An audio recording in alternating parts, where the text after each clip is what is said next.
കൂടി വന്നാ നീ കരയും. അതിന്റെ അപ്പുറത്തേക്ക് ഒന്നും ഇവിടെ നടക്കാൻ പോണില്ല. ஆரு நீ வருத்தப்படாத. நான் ரூம் கிளீன் பண்ணி உன்னோட பொருள் எல்லாம் எடுத்து தரேன். இப்ப கிச்சன்ல எனக்கு கொஞ்சம் வேலை இருக்கு, அப்புறம் பண்ணி தரேன். അപ്പൊ പിന്നെ ഒരു പെട്ടി ഓട്ടോറിക്ഷയും കൂടി വിളിച്ചു. பெட்டி ஓட்டுறோஷியா எதுக்கு? എന്റെ പൊന്നെ ആന്റി, ആ കട്ടിലിന്റെ അടി കണ്ടിട്ടുണ്ട് ആന്റി? സാധാരണ അച്ഛനായിരുന്നു ആ റോട്ടി കിടക്കുന്ന ആക്രി മൊത്തം പെറുക്കിക്കൊണ്ടിരുന്നേ. ഇപ്പൊ ആ സ്വഭാവം നീ ഇവക്കും കിട്ടിയിട്ടുണ്ട്. ഉള്ള പൈപ്പ്, പേപ്പർ, പിന്നെ കുറെ ലൊട്ടിലൊടുക്ക് സാധനങ്ങള്, ചിരട്ട, ഇങ്ങനത്തെ കുറെ ആക്രി സാധനങ്ങൾ ആ കട്ടിനടി കൊണ്ട് വെച്ചിട്ടുണ്ട്. നോക്കിക്കോ, ഒരു ദിവസം എല്ലാം കൂടെ ഞാൻ കൂട്ടിയിട്ട് കത്തിക്കും. കത്തിച്ചാലും സ്വഭാവം മാറും. ആഹാ, എന്നാ നിന്റെ സ്വഭാവം മാറുന്നൊന്ന് കാണണമല്ലോ. കാണിക്കുന്നേ, കാണിക്കുവാറോ? ആ, ഇത് ആര്? ബാ കേറി വാ. അലീന മോളെ. അമ്മൂമ്മേ, മെർലിൻ. അയ്യോ, മെർലിൻ മോളെ, സുഖാണോ? ഓ സുഖം. ചേച്ചി, മമ്മിയും ഡാഡിയും ഒന്നും വീട്ടിലില്ല. ചുമ്മാ അവിടെ ഇരുന്ന് ബോറടിച്ചപ്പം എന്നാ പിന്നെ ഇങ്ങോട്ട് വരാന്ന് വിചാരിച്ചു. ഡാഡി മമ്മി വീട്ടിലില്ല, നന്നായി ഇങ്ങോട്ട് പോകുന്നത്. ഞാനിവിടെ ബോറടിച്ചിരിക്കുവായിരുന്നു. ஆஹா, அப்படி போர் அடிக்காத. கிச்சன்ல நிறைய வேலை இருக்கு. അത് ഞങ്ങക്ക് അറിയാം. ഞങ്ങൾ പിന്നെ എല്ലായിടത്തും ഉണ്ടല്ലോ ആന്റി. അതെ, കേശവനോട് ഇല്ല. നന്നായി. അപ്പൊ കേശവനെ കാണാനല്ലേ വന്ന്?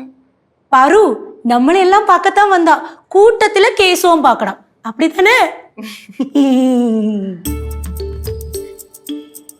എന്താ അമ്മൂമ്മ? എന്ത്? അല്ല, അമ്മൂമ്മക്ക് എന്തിനാണ് ഇത്ര നാണം? എനിക്ക് നാണമൊന്നുമില്ലേ? നാണമൊന്നും ഇല്ലെങ്കി ഓക്കെ. മെർലിനെ, ഞാൻ കേശുവിനെ വിളിക്കാം. വേണ്ട വേണ്ട, വിളിക്കൊന്നും വേണ്ട. അല്ല, എന്നാലും ഇവിടെ വന്നു എന്ന് പറയണ്ടേ? എടാ മരവ, കേശു എവിടെ? എപ്പോഴാ തന്നെ? അല്ല ഇവിടെ ഇവിടെ അമ്മൂമ്മ നിന്നെ അന്വേഷിക്കുന്നുണ്ട്, അതുകൊണ്ട് ചോദിച്ചതാ. എന്തോ സാധനം മേടിക്കാൻ. നീ വീട്ടിലേക്ക് വാ. ശരി. എന്ത്? ഞാൻ കേശവനെ അന്വേഷിച്ചോ? അല്ല, മെർലിൻ വന്നെന്നുള്ള കാര്യം പറയണ്ടെന്ന് പറഞ്ഞപ്പോ ഞാൻ പറഞ്ഞു. അതായിരുന്നോ? മെർലിനെ വാ, നമുക്ക് റൂമിലേക്ക് ഇരിക്കാം. ചെലിപ്പോ വരാവേ. ഓക്കെ.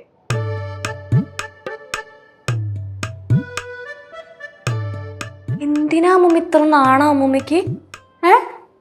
എനിക്ക് നാണമൊന്നും വന്നില്ല. നാണം വന്നില്ലെന്നാ? മോകം കാണായിരുന്നു.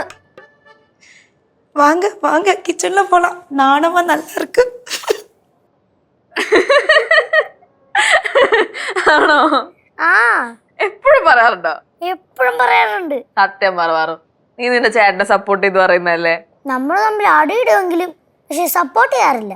എപ്പോഴും ചേച്ചിയുടെ കാര്യമാണ് കേശവനെ പറയുന്നത്. കൊള്ളാം. കേശു ചേട്ടനെ ഈ ആരെങ്കിലും ഇങ്ങനെ ഫോണൊക്കെ ചെയ്യുന്ന കാണാറുണ്ടോ? ഉണ്ട്. ആരെയാ? അത് മെറിൻ ചേച്ചി. അതല്ലാതെ വേറെ ആരെങ്കിലും ഫോൺ ചെയ്യുന്ന കാണാറുണ്ടോ? ഞാൻ മറ്റുള്ളവരുടെ കാര്യത്തിൽ ഇടപെടാറില്ല. ഓ, അങ്ങനെയാണോ? ചേച്ചി ആള് കൊള്ളാല്ല. എന്താ? എന്നെ ട്യൂൺ ചെയ്ത് കാര്യങ്ങൾ അറിയാല്ലേ? ഒന്ന് പോച്ചെന്ന്. എന്താണ് ഒരു കളിയും ചിരിയൊക്കെ? കേശവന്റെ കാര്യങ്ങളൊക്കെ ചോദിച്ചറിയായിരുന്നു. കേശുവിന്റെ കാര്യങ്ങളാ? ஓஹோ, அப்ப அதுக்கு தான் வந்தீங்க? അങ്ങനെയൊന്നുമില്ല. ഞാനിങ്ങനെ ചുമ്മാ വാറുന്റെ അടുത്ത് ചോദിച്ചു ഇങ്ങനെ ഇരിക്കുവായിരുന്നു. എന്റെ പൊന്നളയ, ആദ്യം നീ ഞാൻ പറയണമെന്ന് മനസ്സിലാക്കൂ. കേശുത്തിയല്ല ചേച്ചി, നമുക്ക് കേശുവിനൊന്ന് പറ്റിച്ചാലോ? കേശുവിനെ പറ്റിക്കാനാ? ഞാൻ റെഡി. ഞാൻ ഇവിടെ വന്നെന്ന് പറയണ്ട, എവിടെയെങ്കിലും വിളിച്ചിരിക്കാൻ ഞാൻ. ഓക്കെ.